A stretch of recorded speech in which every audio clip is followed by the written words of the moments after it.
reason that I'm so passionate about what I do is because it is the foundation of everything, and it's not something that you learn in the beginning stages and then your mindset's perfect and then you go off and it's all strategy after that.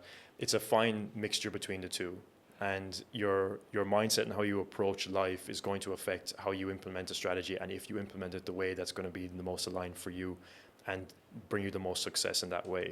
So mindset, I think, is a very broad term. I use it because I know people are familiar with it and it makes sense, like it's a term that's thrown around the business space, the entrepreneur space. People hear mindset and they're like, okay, that's something I can resonate with.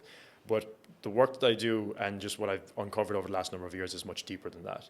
It's really about deep internal transformation, and it's, yes, managing the mind and becoming aware of your thoughts, reprogramming old beliefs, uprooting those and installing new empowering beliefs, and being able to choose the reality you create based on that, and bringing awareness to the fact that your thoughts are not you and you can actually choose them, and you can actually be much more of a creator of the reality you experience based on how you choose those, as well as being able to go deep within yourself and understanding that your emotions and the things that you've experienced in your life are deeply connected to how you think as well. So when you heal that deeply internally within yourself, your mind reflects that as well. So it's like it's all connected, like your beliefs and your perception form the thoughts that you have. They lead into certain emotions. The emotions lead back into thoughts, and then that creates a certain perspective on the world and your self-image, and then that kind of creates a reality for yourself that you're experiencing.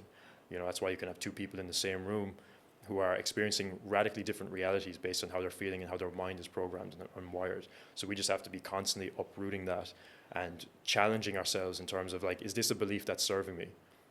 Or is this something that it served me up until this point and I kind of need to uproot it now and choose something new to be able to bring myself into a new reality where I can experience something new, I can see things from a different perspective. Because once you constantly get into the flow of doing that, you become unstoppable. So that's why it really is the foundation of everything. But it goes as well much deeper into like your heart and healing on that spiritual journey as well. Constantly bringing awareness to how you're thinking and creating space in between the thought that you have, you watching the thought, and then understanding the next thing, which is going to be the story you tell yourself about the thought. Yeah. When you can create space in between those things, that's where you can really become an orchestrator of your reality. Because now you'll be able to identify the story that may be limiting you based on the thought that you have. And when you can uproot that, it's like, okay, well, now I can choose a different story, a different belief. And it can actually be that simple, but then it's just about constantly catching that and reprogramming it into your mind over a period of time. And when you do that, then it just becomes a normal narrative that you have. And then it becomes default. And that's where the fun happens. Our minds are naturally wired to find the problems in life and in ourselves because of our survival instinct.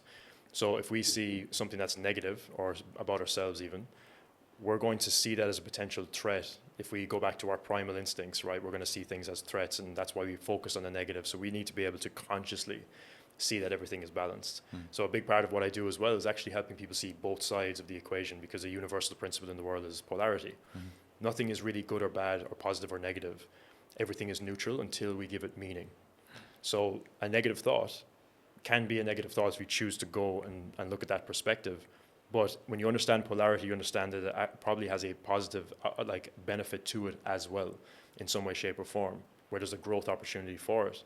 And that's where you can kind of see both sides and see that, yeah, this thought is just a thought. It's kind of like a passing cloud in my mind, and I can choose to attach a story to it and a meaning to it if I want to. If that serves me, great. If not, you're better off just letting it pass by, because if you were to just look at it passing by, you'll know that it's gone in a couple of minutes, in a couple of seconds, and now you avoided going down that route and that rabbit hole that could have stopped you from that momentum that you were in for a number of days, a number of weeks even. So again, it all starts with awareness, but understanding that things are neutral until we give it meaning is one of the most powerful things that I've been able to cultivate and I help clients with as well when it comes to mastering their mind and emotions as well specifically.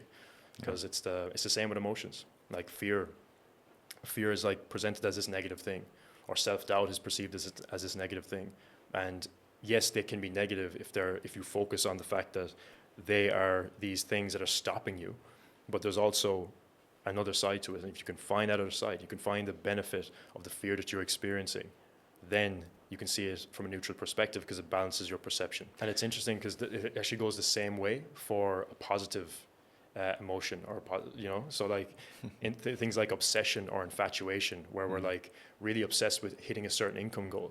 Like that seems like a positive thing. I need to be focused on this positive outcome.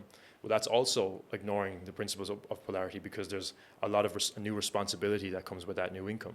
Yeah. There's a lot of things that need to be managed. So there's also another negative side. So like when we see things from that balanced perspective, we can see that we can release attachments to things that we want, because it's not this overly positive thing that's going to be the best thing that's ever happened to us, because there's an equal amount of negatives attached to it. Yeah. You know, and then that's where you can find a state of neutrality and everything. Another term for that is like excess potential, like this kind of excess energy that is formed when we attach to things. Yeah, what it does is like the universe will bring itself back into balance. So by attaching to something and having all of this excess energy towards it, all like coming from a place of like, I need it, I desire it so much that I need it. What, like, the question then becomes, why do you feel like you need it that much? Like, what's going on deeper there that you feel like you need this outcome that much? Like, what part of you craves that feeling? Because that's all the outcome really brings, is a certain feeling that we're looking for. So what is it that you're not giving to yourself to be able to feel that feeling without the outcome? And then by default, the outcome comes as part of that when you feel that yourself. And that's where that deep internal mastery comes into play. The understanding comes from that everything is energy, and that we're all operating from a certain frequency at any given time. So to bend reality, in the simplest way to look at it, is there's a certain reality that we want to exist in, whether that's a certain lifestyle, a certain way of being, a certain feeling, just how you're showing up on a day-to-day basis. Maybe you want something to come into your life. Maybe it's a partner, maybe it's an outcome, a way of living. So that operates in a certain frequency. So for us to be able to be in alignment with that, so that it naturally just comes into our life, we need to raise our own energetic frequency so that we're in alignment with that. Which means that if we're constantly living from a state of survival and fear and desire and doubt and guilt or shame around things that we're not really addressing, we're naturally going to be pulled down into a lower frequency, which means that no matter how hard you work and grind, you're never really going to align with that new reality, because that new reality requires you to be at a certain energetic frequency. So how do we do that? Well, we look at some of the things in our life from an environmental perspective, and habits and behaviors that we can do and or not do to be able to increase our energy and remove things that are extractors. So I call them energy extractors and energy amplifiers. Energy extractors, we'll name a couple of them, which would be things like scrolling on social media for long periods of time, pulling your energy out of what could be transmuted into something more powerful, something like your vision, your purpose, your mission. Pornography is a big one as well when it comes to just like releasing your life force, especially as men, not being able to channel that into something more powerful. Another thing that you could look at is the types of foods that you eat as well. So very, very processed foods, bad quality water, like anything that comes from something that is not of the highest vibration, let's just say that. Right? Things that are just there to kind of pull your attention away. And that's, unfortunately, we live in a matrix world where that's designed specifically to, kind of keep people in that way of just survival, But when you start to step out of that, you have to be mindful of the different things that are going to pull your energy on a day-to-day basis. So there are a couple of those things. The energy amplifiers would be things like deeply connecting to your breath. So breath work is very, very, very, very powerful with that. Meditation, when you combine it with that. Things like just getting direct sunlight in the morning. That's why Bali is such a great place. The sun is always shining. You can wake up, directly look at the sun, the type of foods that you eat. So eating organic foods, raw meat, eggs, like all of these different things that are going to nurture your soul, that are meant for humans to consume, to be able to progress and elevate in frequency. Because the thing is, naturally as human beings, when we take away all the energy extractors that we're talking about, we will naturally just raise our energy in general. We will be more in alignment with who we're actually meant to be in this planet. It's just that we have all of these things that are constantly pulling our attention, energy, and focus. So to be able to raise and bend reality per se is to simply remove the things that are going to pull that energy away from you, and then transmute that excess energy that you will have into something more powerful, which is that excitement, that vision that you have, that you want to work towards, that you naturally feel pulled or gravitated towards, depending on your character, who you are, and something that you find to be something that lights you up. Right? So then when you start to align with that, work becomes easy. Right? I would say that work can be easy. It doesn't have to be this grind, especially when you're working in alignment with something that you feel like you're meant to be doing. And then you're also balancing that with a certain amount of healing, a certain amount of inner work that you're doing. Maybe you're working with somebody, or maybe you're just tapped in and doing this stuff yourself.